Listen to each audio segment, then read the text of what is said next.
Hello my dear cutie, welcome to my cuties family.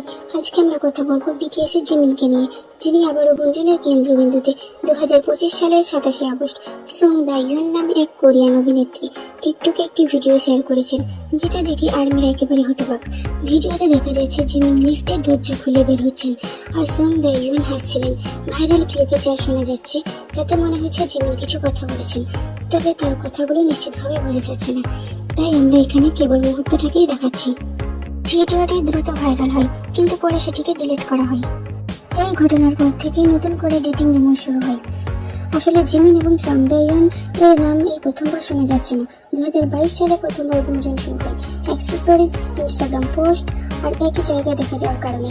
2023 সালে October মাসে song দাইয়ন নিজেই পরিষ্কার করে বলেন যে জিমিনের সঙ্গে তার কোনো সম্পর্ক নেই, কিন্তু 2024 সালে আবার নতুন পোস্ট ও টিকটকের কারণে রুমার জেগে ওঠে। আর সর্বশেষ 2025 সালে এই এলিভেটরের ভিডিও ভাইরাল হওয়ার পর গুঞ্জন চরমে পৌঁছেছে। তবে বিকিড বা জিমিন কখনো কিছু কনফার্ম করেননি। এই ভিডিওটি দেখার পর অনেক আর্মি বলেছেন এটা এক ধরনের প্রাইভেসি ব্রিচ, কারণ কোনো আইডলের ব্যক্তিগত ভিডিও শেয়ার করা কখনোই ঠিক না। আবার অনেকে বলেছেন যদি সত্যি সম্পর্ক থাকে তবে সেটা তাদের ব্যক্তিগত বিষয়। আমারও এমনটাই মনে হয়, কারণ আমাদেরকেও মনে রাখতে হবে জিমিন একজন বড় তারকা হলেও তিনি একজন মানুষ, তারও ব্যক্তিগত জীবন আছে।